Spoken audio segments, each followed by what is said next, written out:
Vamos abrir nossa Bíblia em João, capítulo 20, verso 19. Diz assim a palavra de Deus. Ao cair da tarde daquele dia, o primeiro da semana, trancadas as portas da casa, onde estavam os discípulos com medo dos judeus, veio Jesus, pôs-se no meio e disse-lhes: paz seja convosco. Amém. Vamos orar. Senhor Deus, fala conosco, nos edifica, traz aquilo que precisamos ouvir de Ti nessa noite, Deus. Que a Tua palavra possa impactar o nosso coração, gerando transformação. Que nós possamos nos submeter à Tua vontade, Deus. Que o Teu Espírito, Senhor, venha nos iluminar. Dai-nos de comer e dai-nos de beber, Senhor, de Ti nessa noite. Pedimos em nome de Jesus. Amém. Podeis sentar.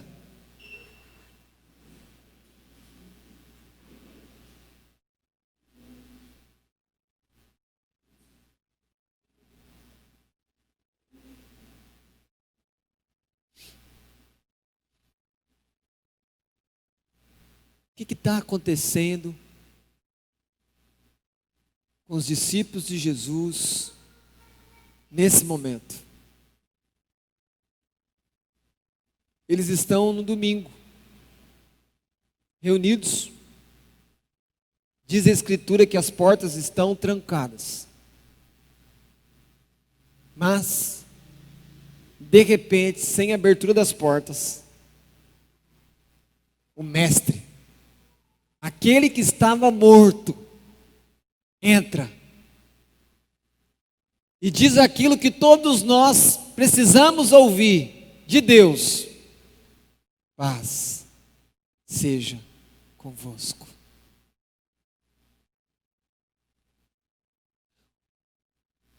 Para entender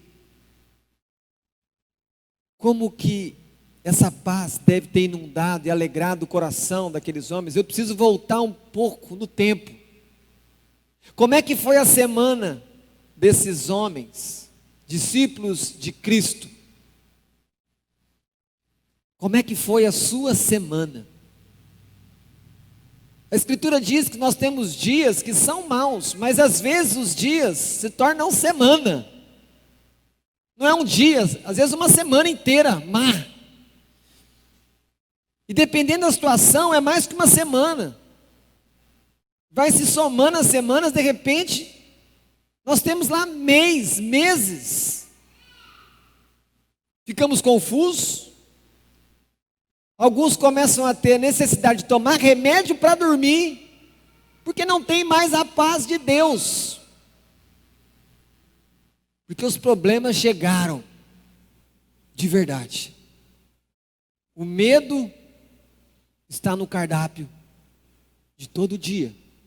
A ansiedade quase paralisa aqueles que estão sobre essas pressões, sobre as angústias que vêm aos nossos corações. E exatamente assim estava o coração dos discípulos. Eles vêm para Jerusalém com Jesus, e Jesus fala que está indo para lá para morrer. Mas como assim? O líder deles, o mestre, que fez tantos milagres, que ressuscitou mortos. Imagina você está aqui no meio desses discípulos. Anos de convivência, por várias experiências diferentes. Mas eles estão em Jerusalém. E a cidade está cheia, porque é chegada a Páscoa. Mas existem rumores que Jesus será preso.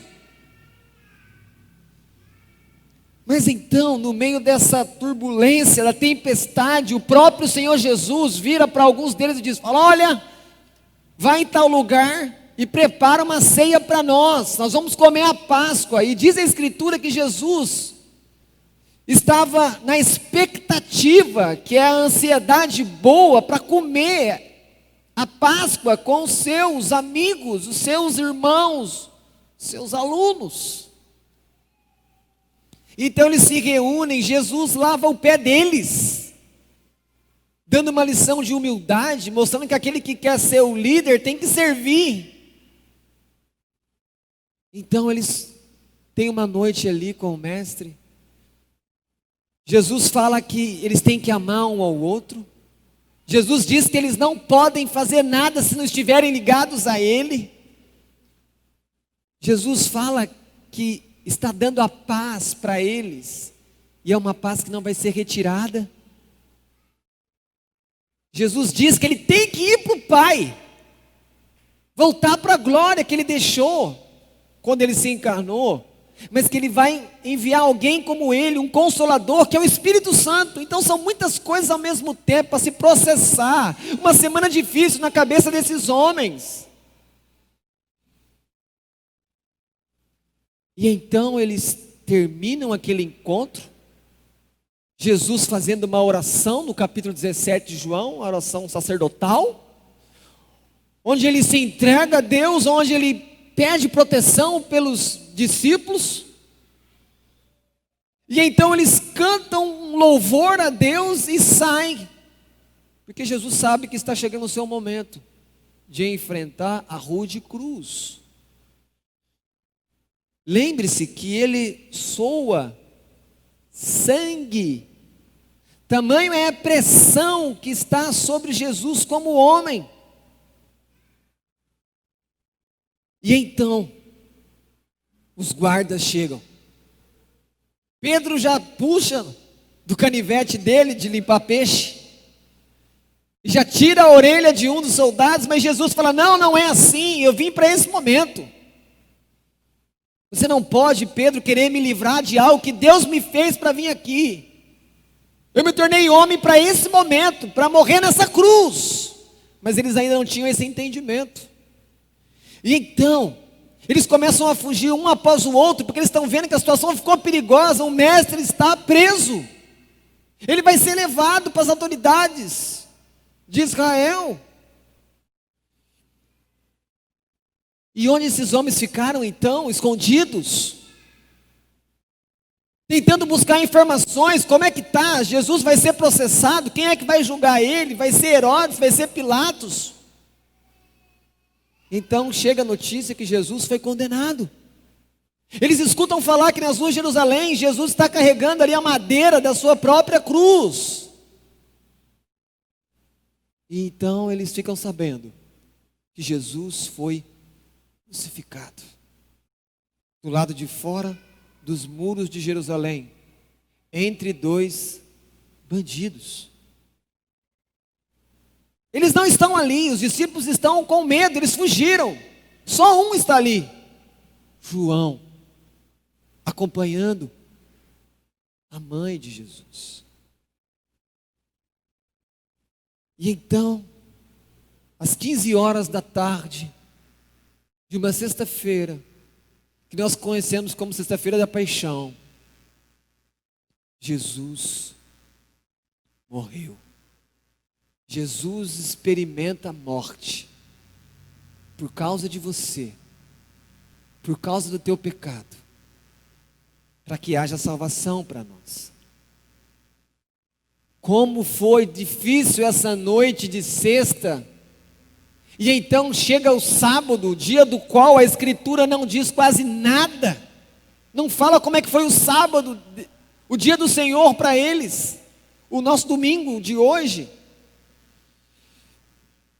E eles passaram todo aquele sábado. Alguns choravam,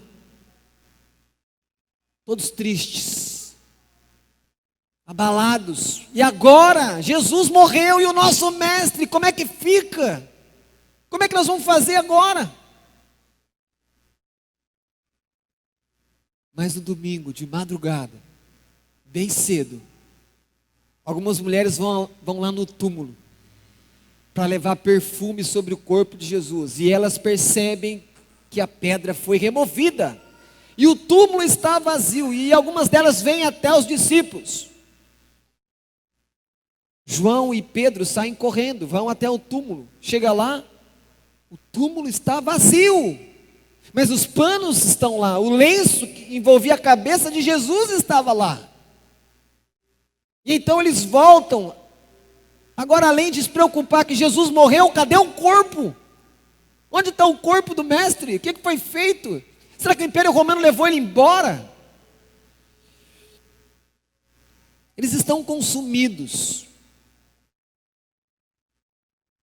Tomé está procurando o corpo de Jesus. Mas, no fim do dia, naquele domingo, como hoje, tardezinha, o sol indo embora, a lua chegando, para cumprir o seu turno, Jesus cumpre aquilo que ele falou no próprio dia da ceia de quinta-feira. Falou: olha, vocês vão ficar um tempo sem me ver, mas vai ter um outro tempo e vocês vão ver a mim de novo. Ele disse isso em João, capítulo 16, verso 16. Como que ficou o coração desses homens, depois desses dias tão difíceis, dessa espera, dessa angústia, dessa pressão, de choro? Olharem Jesus. Jesus aparece para eles e traz para eles aquilo que eles mais precisavam: a paz. Porque quando as coisas ficam difíceis, turbulentas, pesadas, quando a ansiedade chega a acelerar o seu coração, o que você quer é paz. Uma paz que faz você ficar tranquilo, porque tem alguém que cuida de você. Então, assim como os discípulos foram visitados numa semana complicada, difícil, no domingo, você pode ter esperança que quando você tem momentos muito difíceis, quando está à beira da desesperança, Deus não esquece de você. Deus vem sobre você com a paz, para te lembrar que Ele é fiel, que Ele cuida de você nos momentos mais delicados da sua vida, e que você pode confiar nele, e que você pode experimentar essa paz que Deus tem para cada um de nós, conforme as nossas dificuldades, sejam do dia, da semana, do ano. Esse momento foi tão impactante na vida dos discípulos,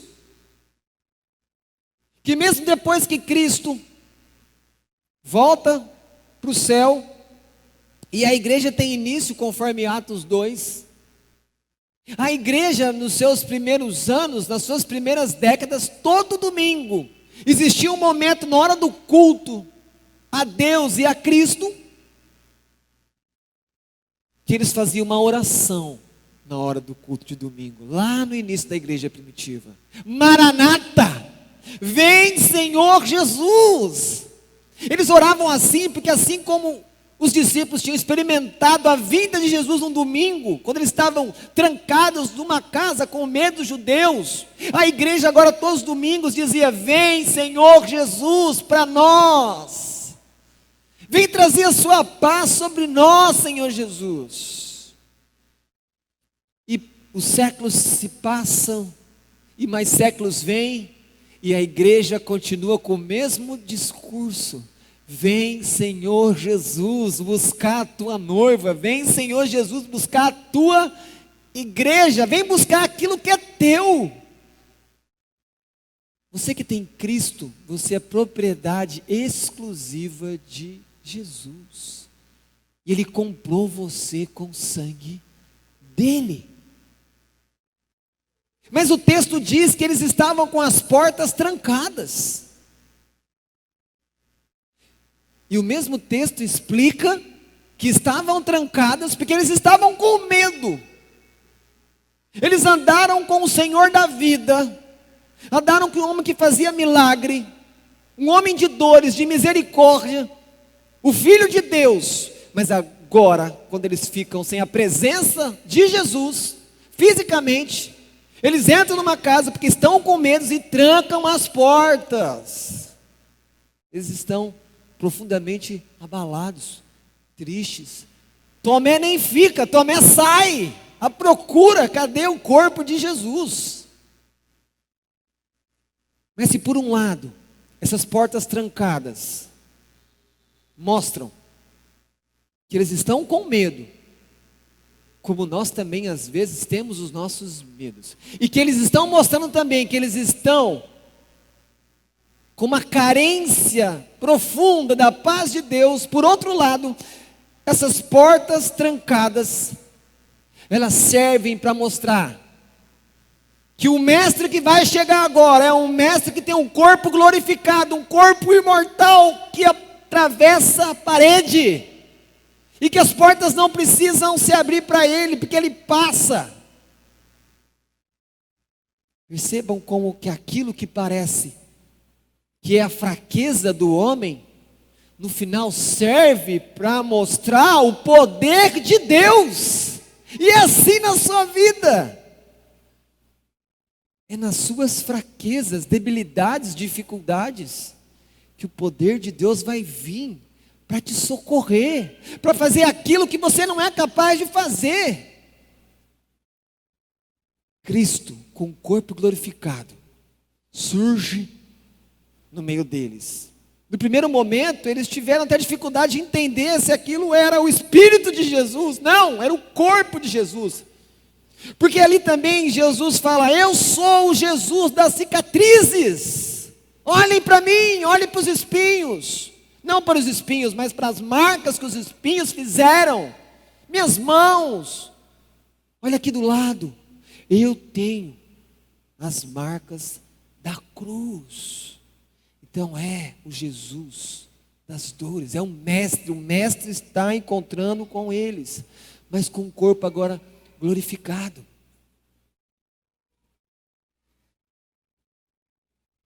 É a primeira vez em anos que eles estão passando por uma experiência de não ter Jesus fisicamente com eles.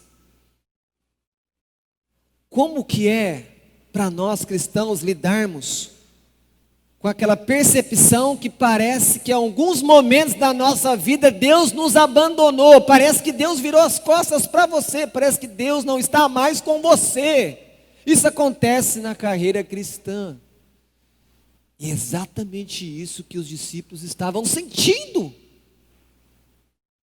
Como é que isso não vai gerar medo? Como é que isso não vai gerar aflição? Sim, vai gerar, as emoções vão ficar doentes. Lembre-se, eles estavam ali porque Jesus havia morrido. Como é a dor e a angústia de lidar com a perda de alguém muito importante para nós, que faz parte da nossa história. Imaginem eles conviverem ali com Jesus, conhecendo Ele de maneira íntima, ouvindo as palavras da boca de Jesus, comendo com Ele, caminhando com Ele entre as cidades. Foi algo muito forte, marcante, andar com Jesus. E agora eles estão perdidos. E Jesus vem e diz a eles: paz seja convosco. Mas quando você tem medo, quando a aflição começa a tomar o seu coração, as tribulações são tão fortes, como se estivesse submergindo nas águas, quais são os caminhos que você toma para lidar com o medo? Como é que você lida com a sua ansiedade? A humanidade costuma enfrentar esses dilemas, essas fraquezas, essas preocupações, medos e ansiedades com as suas próprias armas, que eu vou chamar aqui de humanismo. Por que humanismo? É o homem tentando resolver a vida do homem, só que isso não funciona. Só que muitas vezes nós, mesmo conhecedores da verdade, mesmo sabendo que Jesus já nos deu o Evangelho, já entregou a fé a nós, a fé evangélica, nós muitas vezes, quando estamos nessa situação, nós vamos querer pegar os caminhos do homem, e não apenas para nós, mas nós vamos querer ajudar as pessoas também usando o caminho do homem. E como é isso? Quantas vezes você estava numa dificuldade, você sofrendo, e alguém chegou e disse assim para você: vai passar. Isso resolve de verdade? Isso tira a dor? Isso resolve o problema? Isso muda tudo? Não.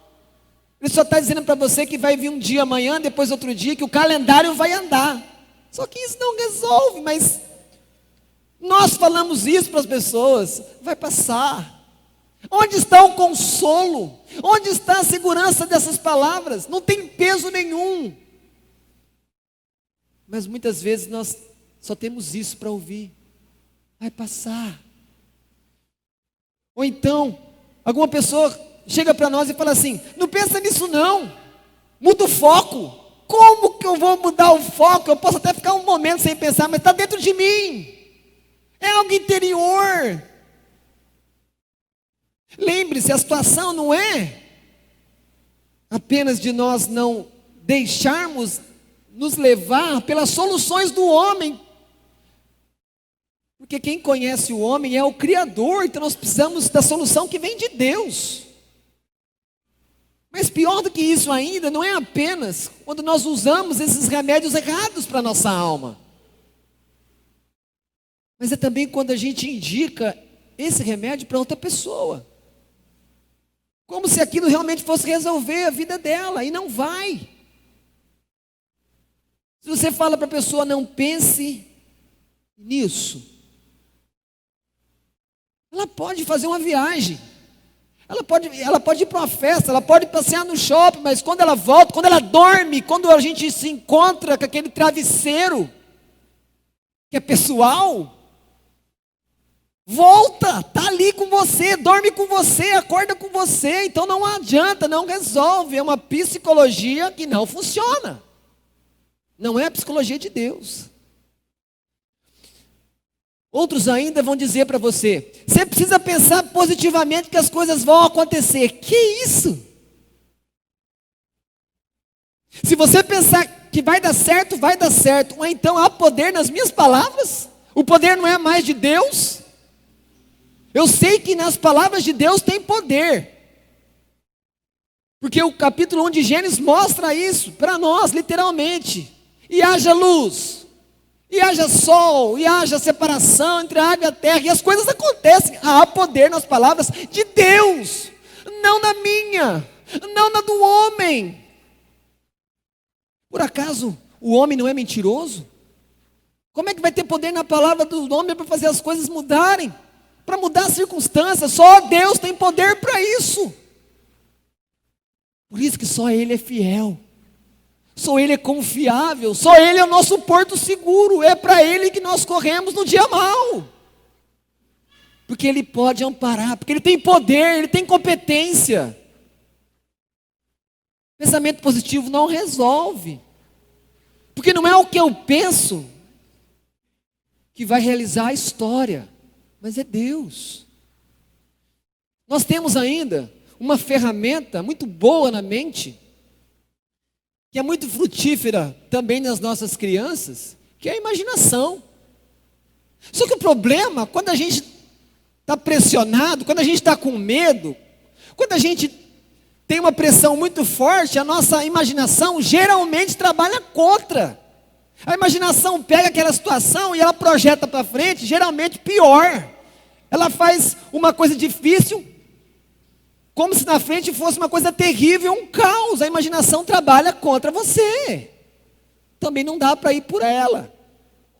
Percebam, uns vão seguir a imaginação, o caminho fica pior. O outro vai achar que o pensamento positivo resolve. Também não resolve. Os dois extremos não resolvem.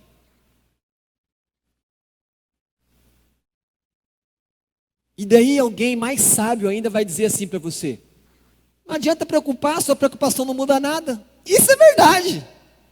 A sua preocupação não vai mudar o seu problema, a circunstância, mas também não te ajuda. Não muda a realidade, mas não te ajuda. E se nós estamos ansiosos, tristes, sofrendo, a gente quer consolo. A gente quer algo palpável, que a gente possa experimentar. Por isso que Jesus, quando vai aos discípulos, diz: paz seja com vocês. Sintam a paz que eu dou para vocês. Essa é a resposta de Jesus para o medo dos discípulos, para as lágrimas, para a inquietação do coração. A resposta de Deus para a nossa alma é: paz seja com você, meu filho. Paz seja com você, minha filha. Eu sou exaltado entre as nações. Eu governo os reis, as autoridades. Então a resposta do Evangelho é a paz. Não é a resposta do homem tentando criar uma frase de efeito, ou mexer no calendário, ou usando a imaginação, ou dizendo que se pensar assim vai dar certo. Isso não funciona. Um estudioso britânico chamado William Barclay, ele diz que a shalom, a paz, segundo o Antigo Testamento, significa tudo aquilo que contribui para o seu bem. Às vezes as pessoas falam para a gente: vai ficar tudo bem. Essas pessoas não têm poder. E ela não sabe se realmente vai ficar tudo bem. Às vezes as pessoas falam: vai ficar tudo bem. E a pessoa que a gente ama morre. E aí? As pessoas até se afastam do Evangelho por causa disso. Mas a paz de Deus é uma paz que ela vem sobre nós dizendo o seguinte: fala, olha, no final de tudo, na somatória de tudo, vai ficar tudo bem. Porque como diz a Escritura nessa noite, o que vai separar você do amor de Cristo? Quem é que vai acusar você diante de Deus? Então essa paz é Deus dizendo para você: eu cuido de você. Você pode ter segurança em mim. Isso faz diferença. Porque Deus tem poder. Deus age nas circunstâncias, e mesmo que a circunstância não mude, eu me sinto confortado com o amor de Deus, com a presença de Deus. E Jesus foi lá, falar para eles: paz seja com vocês. Porque era importante para eles ter de novo o mestre. Mas a paz também, se é o bem em tudo na minha vida, paz, aquela paz que a gente costumava ler naqueles cartões natalinos, geralmente era escrito assim: paz, saúde e felicidade, alegria. Se as pessoas escrevessem apenas a palavra paz, já estaria tudo incluído, porque a paz é o seguinte: eu desejo para você, nesse final de ano, para o ano que vem, que as bênçãos de Deus só tragam o bem para você. É isso que a paz quer dizer. Então todas as palavras estão dentro da palavra paz. Então é a paz de Deus que traz saúde para o corpo. É a paz de Deus que também vai trazer a prosperidade. É a paz que faz você ficar tranquilo. Mesmo que o lá fora não mude, mesmo que lá fora tenha um vírus, eu estou em paz com Deus. Porque Ele cuida de mim. Ele sabe o que fazer de mim na vida e na morte. Ele me espera no vale da sombra. Cristo, que experimentou a morte por mim, mas que ressuscitou. Paz também é poder estar num relacionamento correto com as pessoas. Como é que você está? Eu estou tudo bem, mas não conversa com o pai, não conversa com o irmão, está brigado com o vizinho. Ele não está, então, experimentando a paz de Deus. É lógico que eu não tenho como controlar se as pessoas não querem ter relacionamento comigo, não querem conversar comigo. Mas se depende de mim, para consertar relacionamentos que estão rompidos, restaurar eles com a ajuda do Espírito Santo, eu não posso me enganar achando que eu estou em paz quando eu estou brigado com um monte de gente. Tem pessoas que estão brigadas com um monte de gente que fala que está em paz. Não está em paz. Ele não conhece a paz de Deus. Porque a paz de Deus é colocar os relacionamentos no lugar certo. É fazer marido e mulher conversar. É fazer filho honrar pai. É fazer pai escutar as diferenças do coração de um filho. É as pessoas pensar no direito e interesse do outro, não apenas no seu. Só que para mim ter paz com os homens, primeiro eu preciso ter paz com Deus. Alguns também se enganam achando que está tudo bem aqui entre ele e as pessoas, mas se ele não está em paz com Deus, se ele nem olha para os céus, se ele foge de Deus, se ele não está em paz com o Criador, que tipo de paz que ele tem com as criaturas criadas por Deus? A paz não é ausência de problemas. A paz não é não ter guerras. Mas a paz é como eu me sinto no meio dos problemas. Como eu ajo quando estão levantando guerras e contendas contra mim. A paz é algo real. A paz é algo para ser experimentado na minha alma. Para me deixar sereno, pacífico, sem ficar brigando com as pessoas por causa disso ou daquilo. Não, eu estou em paz, eu sei que Deus cuida dos meus negócios, eu sei que Deus cuida da minha saúde. É lógico que Ele manda eu me cuidar, é lógico que tem situações que cabem a mim, mas no final quem é que decide? É o Deus da paz, que tem a palavra final. Só que cada um de nós, queríamos ter o controle das circunstâncias da nossa vida, na verdade. Como nós não temos, nós vivemos ansiosos. Muitas vezes a nossa ansiedade é nós entendermos que nós não conseguimos controlar as coisas ao redor, e a gente queria controlar. De alguma maneira a gente é como aquela tentação que veio para Eva: se você comer desse fruto, você vai conhecer o bem e o mal. Nós queremos ter o poder, nós queremos ter o controle, ao invés de confiar em Deus. E aí, a gente tem um desejo de controlar as circunstâncias, não vai controlar as circunstâncias, porque só o Senhor faz isso, mas a gente adoece, as nossas emoções ficam perturbadas, nessa tentativa de controlar a vida ao redor, que não é possível para nós. Deus não nos chamou para isso. Jesus aparece para esses discípulos, nesse domingo, final do dia, para dar paz para eles. Mas ele já tinha, na quinta-feira à noite, dito para eles: eu vos dou a minha paz. Mas percebam que mesmo que eles já tivessem recebido essa paz, eles não estavam experimentando, porque eles estavam cheios de medo, de ansiedade. Às vezes isso pode acontecer com você. Você tem a paz de Cristo, mas você não está experimentando, você não está conseguindo mais dormir, você não consegue mais relaxar. Ah, mas quando eu encontro o irmão eu falo paz do Senhor. Mas tem paz dentro do seu coração? Ou só são palavras que saem da sua boca?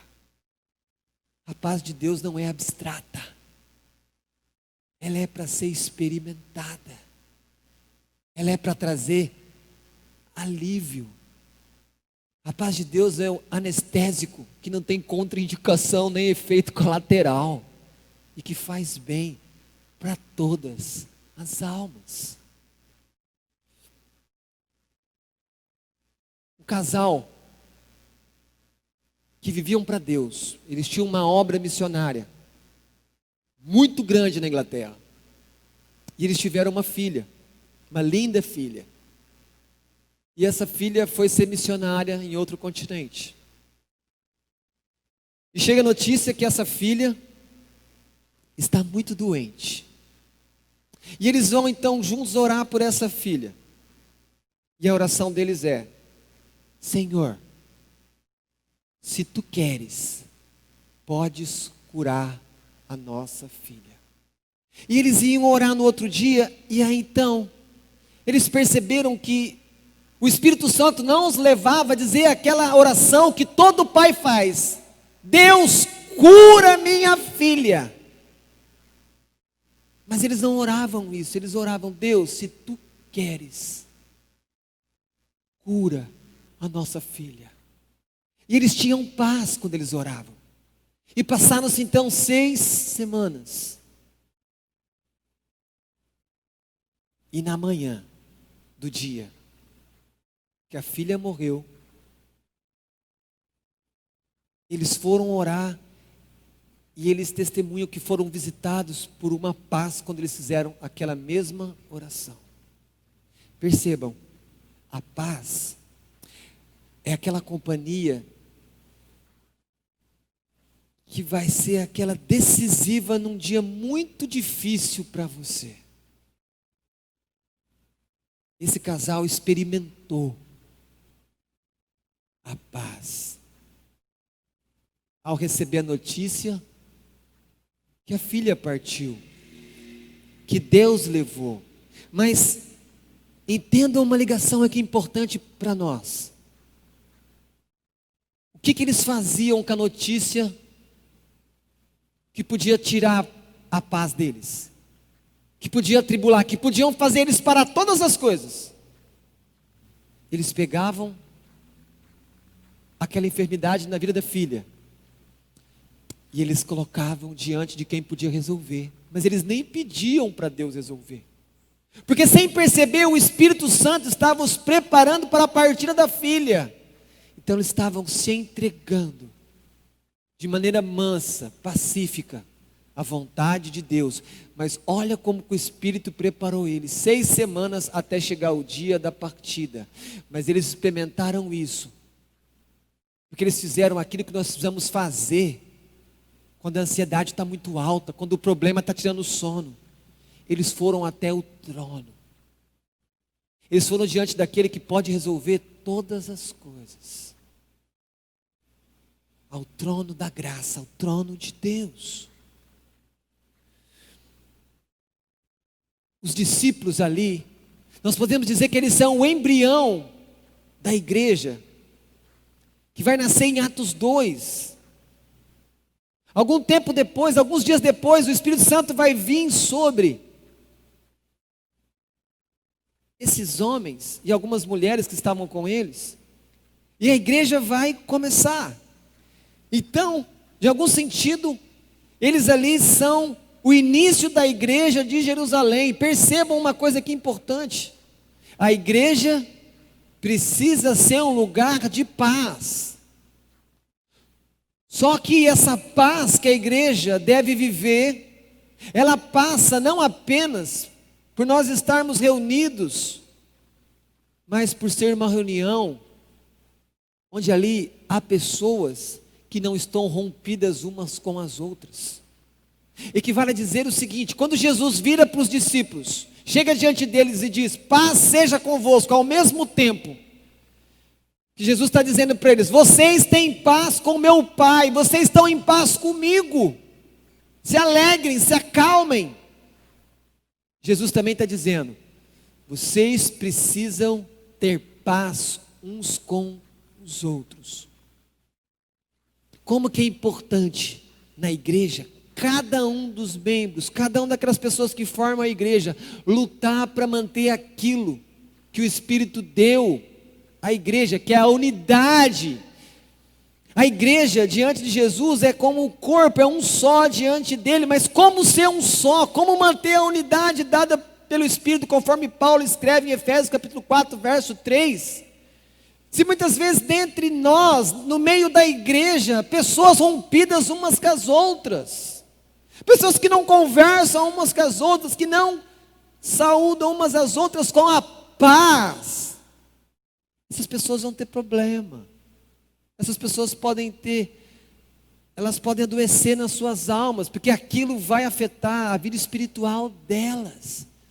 Então, para nós termos uma igreja que tenha paz, os nossos relacionamentos uns com os outros têm que estar pacificados. Muitas vezes os filhos têm que pedir perdão para os pais pedir perdão para os filhos, um irmão procurar o outro e falar: me perdoa, eu quero ficar bem com você. Senão a gente não experimenta paz, porque quando você vai dormir você lembra, quando você vê o irmão, você fala assim: opa, esse irmão eu não posso passar perto, esse irmão eu não posso conversar com ele, esse irmão vai na pizzaria hoje? Vai. Ah, então hoje não vai dar, eu estou com pouco dinheiro. Não, ele não tem paz, dinheiro ele tem. Aí fica quebrado com o irmão e ainda mente, porque dá um motivo que não é verdadeiro, e aí quebra a unidade. Como diz a Escritura, essa unidade ela é construída no vínculo da paz. Jesus apareceu para eles saberem: vocês têm paz com Deus. Essas autoridades judaicas não podem fazer nada com vocês se não for da vontade de Deus. Deus é Senhor, confiem nele. Paulo escreve no capítulo 5 da sua carta escrita aos Romanos, ele diz assim: justificados, pois, mediante a fé, temos paz com Deus por meio do nosso Senhor Jesus Cristo. O que é ser justificado? É um termo que na teologia diz o seguinte: você está num relacionamento correto com Deus. Deus aceita a sua vida por causa da sua fé em Cristo. Então, se você está num relacionamento correto com Deus, você agora não foge mais de Deus. Você agora vai até Ele, porque você agora tem Ele como Pai. Você tem Deus como refúgio. Muitas pessoas estão fugindo de Deus, porque tem medo dEle, porque sabem que os seus relacionamentos não estão corretos com Deus. Eles sabem que os pecados deles estão ali. Como eles não têm Cristo que perdoa os pecados vão acusá-los, e eles não vão até Deus. Eles não vão aceitar o seu convite para vir no culto. Mas continue convidando, continue pedindo para que o Espírito Santo mostre para essas pessoas que eles precisam consertar os seus relacionamentos com Deus, para que eles tenham a paz. Lembre-se, paz é o teu relacionamento correto com Deus, com as pessoas, com o filho, com o chefe, em casa. Paz com Deus, paz na igreja. Mas também precisamos lutar para termos paz com os outros. Lembrando, vai ter pessoas que não vai gostar de você. Vai ter pessoas que não vai com a sua cara. E ele não sabe nem explicar porquê, simplesmente ele não gostou. E aí você às vezes tenta ter um relacionamento, a pessoa está fechada, e aí ela fala mal de você, ela conspira contra você. Mas a Escritura diz: depender de você, você que tem paz com Deus, tem de paz com todos os homens. Mas se a pessoa não quer ter paz com você, entrega ela para Deus e vive a sua vida em paz. É assim que temos que fazer. Como é que Jesus fez com Pedro após ele negar? Imagina Pedro está pescando, ele olha para a praia. Não é possível. Jesus está lá na praia, mas eu não posso encontrar Jesus, porque eu neguei ele 3 vezes. Aí o pessoal chega, ele desce do barco, ele chega depois, ele tenta fazer um atalho. Aí Jesus vai até ele. Pedro: oi Senhor, tu me amas? 3 vezes, para cada vez que ele negou, Jesus dá a oportunidade dele falar que amava Jesus. Jesus estava curando o coração dele. Dê oportunidade para as pessoas, cure o coração das pessoas, vá até elas. Elas fizeram errado com você, mas vá você até elas, igual Jesus foi. Fala: escuta, vamos zerar tudo, vamos começar de novo, vamos orar nós dois aqui. Eu errei, você errou, vamos ficar em paz. Jesus estava devolvendo para Pedro a paz, para ele poder se relacionar com o próprio Senhor Jesus. Porque Jesus ia usar Pedro na igreja. E como é que usa alguém que você foge? Que você não tem paz? Não dá. Não é assim que funciona. Lembrando que a paz protege o coração. A Escritura diz que quando nós estamos ansiosos, nós temos que levar até Deus as nossas petições, suplicar, agradecer, colocar tudo diante de Deus. E quando Paulo escreve isso em Filipenses capítulo 4, versos 6 e 7, depois que ele fala que se eu estou ansioso, não é para andar ansioso. Mas quando ele fala, não andeis ansiosos, então como é que eu ando? Lembre-se que Deus cuida de você. Só que ele fala, você precisa pegar esse problema que está gerando ansiedade em você e apresentar para Deus em oração. Lança sobre Ele toda a vossa ansiedade, porque Ele tem cuidado de você, diz Pedro, em sua carta. E aí quando Paulo vai falar, o que acontece? Quando alguém que está ali ansioso ora, a resposta é, e a paz de Deus, que excede o entendimento, ou seja, a paz de Deus que não pode ser fabricada com aquelas frases de efeito humanistas, vai passar, pensamento positivo, não, mas a paz de Deus, que é um presente que vem do céu para a nossa alma, diz Paulo, que vai guardar o nosso coração e a nossa mente em Cristo, porque no final a gente fica com medo, porque nós somos como uma criança com medo, corre para onde? Corre para o pai e para a mãe. É isso que as crianças fazem, nós precisamos ser como as crianças. Então, se algo está deixando você com medo, está causando ansiedade, corre para o trono do seu pai, vai no seu irmão Jesus, conta para ele, mas depois de você contar, confia que ele te ama, confia que é seguro ficar nas mãos dele. O alvo da oração, diferentemente do que nós pensamos, não é o motivo da oração que é o mais importante. O alvo da oração, o mais importante, é Deus levar você até Ele para falar com Ele, porque é isso que vai te dar paz, porque você vai falar algo para Deus que não vai se resolver às vezes, mas de você estar se relacionando com Ele, você vai sentir a paz. Lembre-se, paz não quer dizer resolver os problemas, circunstâncias, mas paz quer dizer que Deus ama você e que Deus está com você. Essa é a resposta de Deus para você. Problemas, perturbações, ansiedades, Deus te ama e Deus cuida de você. A paz não elimina as circunstâncias, mas quando eu oro, eu sou banhado pela presença de Deus, e eu começo a ver a vida de outra maneira, da maneira de Deus, não na maneira do homem, do mundo. E então eu me lembro, todas as vezes quando eu oro, Deus cuida de tudo na minha vida, e isso me dá paz. Isso não é pensamento positivo, isso é real, Deus cuida. O foco de Deus então não é solucionar os seus problemas ou acabar com as circunstâncias, mas é mostrar para você que Ele é fiel, que Ele cumpre as promessas e que Ele cuida de você. E isso é para você sentir paz no meio da crise financeira, no meio de uma enfermidade, no meio de um problema conjugal. Deus está cuidando de você. E então, se estamos no relacionamento correto com Deus, entendemos que essa paz protege os nossos corações e alma de ficarem doentes, nós podemos então pensar naquilo que Jesus disse lá no Sermão do Monte, Mateus capítulo 5, verso 9, bem-aventurados os pacificadores, porque serão chamados filhos de Deus. Nós não somos aqueles que vivem arrumando confusão, nós não somos aqueles que ficam criando polêmica, porque quem age assim não é da paz. Nós resolvemos confusão, nós diminuímos atritos, nós somos pacificadores. O nosso irmão é chamado de príncipe da paz.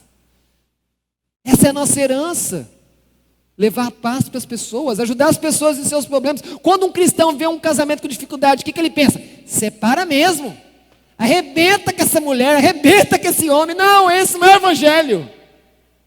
O Evangelho diz: vamos pedir para Deus restaurar. Vamos confiar no cuidado de Deus. Vamos apresentar isso diante do trono da graça. Para você poder ser um pacificador e levar a paz que está com você, primeiro você precisa ser pacífico. Ser pacífico não quer dizer abrir mão da verdade, mas tem pessoas que gostam de brigar. E não é assim que nós temos que ser, porque o ser humano no normal já briga. Nós somos aqueles que levam uma palavra para o ânimo diminuir, uma palavra branda. Alguém cheio de paz, ele vai ter cuidado no que ele fala, porque ele sabe que uma palavra mal colocada pode gerar dificuldade. Ele tem cuidado com o tom da palavra dele.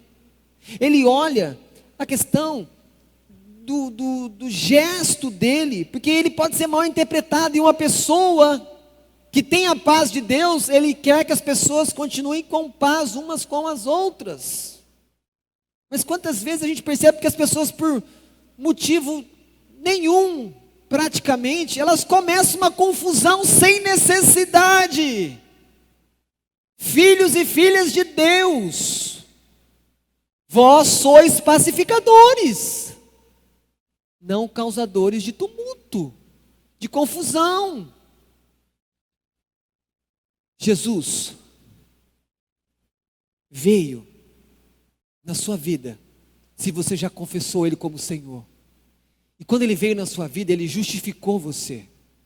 E agora você tem paz com Deus. Mas Jesus, Ele vai voltar para te encontrar. Esteja você morto numa sepultura, esteja você vivo na volta dEle, Jesus vai voltar para que você viva eternamente com Ele e experimente essa paz que Ele deu aos discípulos e deu a você de maneira plena.